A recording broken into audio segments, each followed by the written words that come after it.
Hai semuanya, selamat datang di segmen Wibu Nganggur, segmen di mana kita membahas tentang anime, manga, dan jebakan lainnya. Seperti yang kita tahu, movie anime Look Back itu sudah tayang di bioskop Indonesia pada tanggal 31 Juli kemarin. Oke, pada anime movie Look Back ini tidak seperti anime movie di kebanyakan lain yang berdurasi sekitar 1-2 jam. Ini hanya sekitar kurang dari 1 jam. Oke, sekarang langsung ke pembahasannya. Bagaimana admin M untuk review Look Back ini dari segi pertama kita akan membahas tentang dari segi plot terlebih dahulu, dari segi story sebelum ke animasi dan semacamnya. Bagaimana tentang plot dan story. Oke, sebelum itu kita disclaimer dulu untuk kalian yang nonton video ini. Mungkin ada sedikit spoiler dan semacamnya, dan kami harap kalian sudah menonton terlebih dahulu sebelum menonton ini. Oke, kembali langsung ke videonya. Silakan admin M untuk membahas singkat secara storynya. Ya, filmnya sih kemarin barusan nonton ya.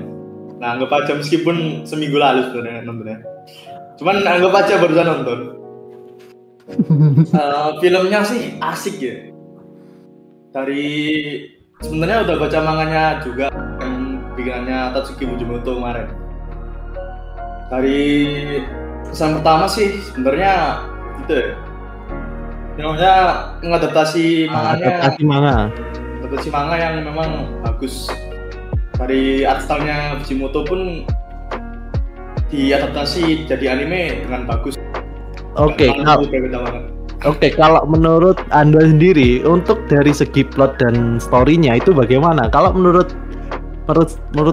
ya, itu dari segi story-nya itu sangat ya, implementasinya sangat bagus dari awal sampai akhir, yang benar-benar tanpa dia itu filmnya itu kayak tanpa dialog yang benar-benar berbobot ya. Cuma dialognya itu benar-benar dikit. Dan di ending yang paling aku suka itu adalah cerita what if-nya sebelum benar-benar ending. Dan menurutku itu dalam segi story-nya itu ada cerita what if dan life must go on itu pas terakhir. Bagaimana kalau menurut Anda sendiri itu? Kalau pembahasan dari segi dialognya dikit ya, emang setuju sih.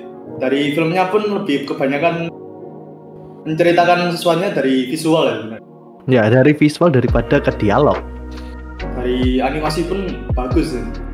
Dari angle-angle yang dipakai, meskipun sedikit kritikan di awal agak sedikit pusing buat beberapa orang.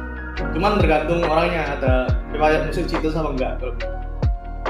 Oke, kalau dari kita beranjak dari segi story, karena segi story ya emang ini dari one shot manga, dan benar-benar one shot manga itu benar-benar bagus juga. Oke, bagaimana dalam segi animasinya? Kalau segi animasi kan ada yang bilang ini animasinya jelek atau semacamnya. Kalau menurutku itu animasinya oke-oke aja. Kalau dibilang bagus sih nggak bagus dalam artian nggak bagus banget. Bagus tapi nggak bagus banget. Nah, kalau menurut kamu sendiri gimana? Anda sendiri? Dari segi animasi lebih ke direction-nya sih, lebih ke unik, lebih bisa dibilang. Soalnya pakai angle-angle yang jelas banget, itu pakai rotoscope biar itunya biar animasinya kerasa fluid. Itu pun juga yang bikin beberapa momennya kayak lebih kalau ingat si Fujino baru pulang dari rumahnya apa tuh? Ya, Kiyomoto kan, istilahnya apa ya? Mencak itu naon tuh? Nah, kalau pakai bahasa Jawa. Yang kalau lagi lari-lari, kalau kalian lihat di filmnya sendiri, itu emosinya lebih kerasa loh, malah nggak terasa kaku. Ya, nggak terasa kaku sama.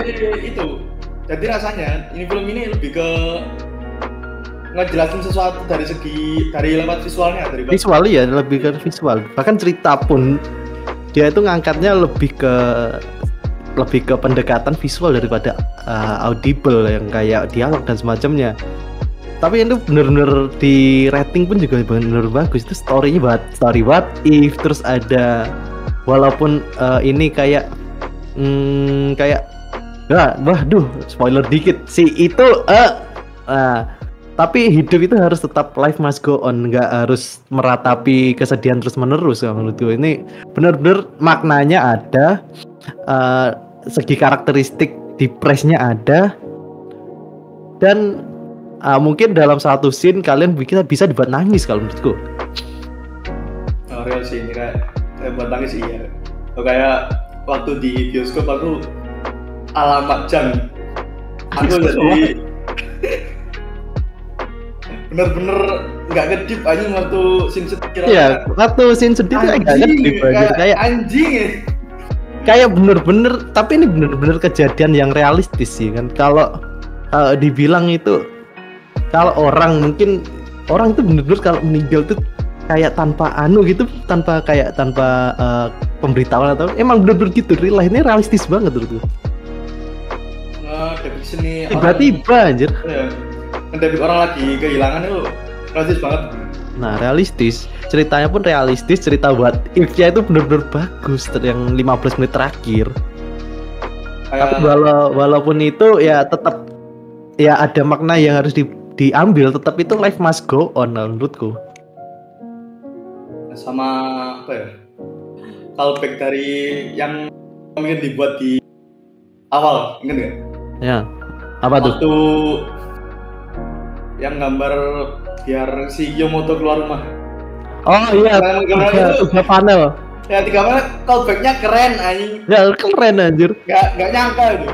Terus pas di ending itu, bagaimana kalau aku tidak menggambar ini, terus nggak sengaja keselimpet di kamarnya si Kiyomoto. What if kalau gua nggak ngelakuin itu? What if kalau aku nggak ke rumahnya? What if kalau nggak nganterin kayak ijazahnya? Itu what if-nya bagus sih. Di rasa alternatif story ya. Kayak alternatif story. Menurutku ya, bukannya malah yang nonton bahagia, yang malah anjing lebih sakit cok. Ya lebih sakit, lebih sakit. Kayak dibuat lebih sakit. Ini udah anime udah bikin anime yang bener-bener orang yang nonton tuh sakit hati.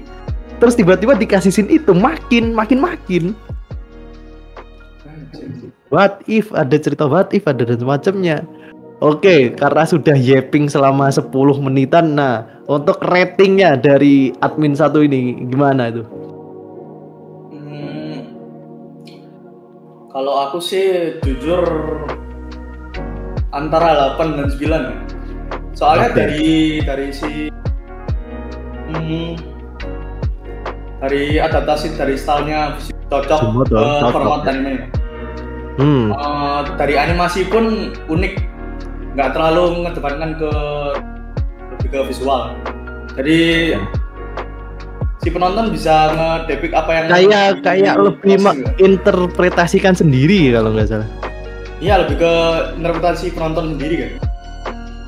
Dari yang mereka gandengan tangan, terus waktu mereka si Kiyomoto ngecek apa?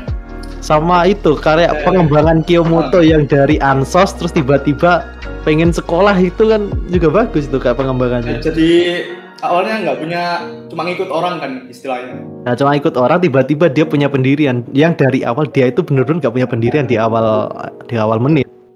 Jadi itu kayak lu dikasih tahu itu Kiyomoto kan orangnya kayak gitu. Nah, itu dikasih tahu secara visual, bukan secara audible atau dialog. Itu bener-bener kayak karakternya itu dikasih visual doang anjir, gak ada audible sama sekali.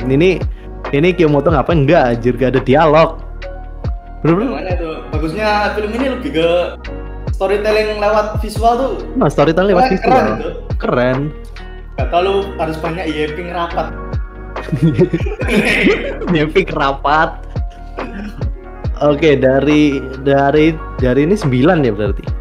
2 atau 8? Oh ya, sama karena style animasinya unik dan rasanya bebas. Nggak semua orang lebih prefer yang kayak gitu. Beberapa orang lebih ke yang kaku biasanya. Kayaknya orang-orang kayak lebih suka ke style animasi kayak mirip Chainsaw Man ya. Ya masalahnya Chainsaw Man kan lebih gore dan semacamnya, lebih tradisional lah. Ya lebih tradisional. Pakai limited itu. Ya kalau menurutku sendiri kalau mau rating ya, nah antara 8,9 berarti tengah-tengah 8,5. Menurutku ya emang mau dibawa kemana lagi, nang udah bagus, kalian harus nonton. Udah 1 jam worth it untuk kalian tonton walaupun gak ada sejam. Oh ya, sama bisa bahas soundtracknya. Ya soundtrack ya. Ini bener-bener anjing melankolis banget cok. Ya melankolis, sebenarnya melankolis. Bener-bener cocok sama tema ceritanya cok. Itu pulusan cok. Maaf, saya Jawa saya. Nah, kalau dari segi endingnya itu bener-bener nggak kayak biasanya kalau misal anime movie yang misal dibuat set ending dan semacamnya, itu set ending dibuat MC-nya itu bener-bener wah itu kayak menderita sama menderitanya. Dan mungkin ada banyak anime kayak gini yang dibuat set ending dan life must go on juga itu ada, itu kayak Kimi no Suizo Watabotai itu pun juga ya walaupun dia set ending tapi hidup harus tetap berlanjut juga. Intinya hampir sama tapi beda itu di endingnya. Oke, mungkin segitu dulu review singkat Look Back. Oke, thank you semuanya yang sudah nonton video ini. Oke, apa tuh? Tebak-tebakan merek pen displaynya si XP Pen anjir. Iya kan? Oh gak pernah di. Nah, tebak-tebakan tolol aja. Kalau aku sih Wacom. Ini Wacom anjir. Coba berikan jawaban kalian di komentar. Nah, coba berikan jawaban kalian di kolom komentar. Dan that's it teman-teman yang sudah nonton video ini. Thank you semuanya dan kita jumpa lagi di next video. Jangan lupa like dan share biar channel ini di notice algoritma YouTube. Oke, terima kasih. Sama-sama.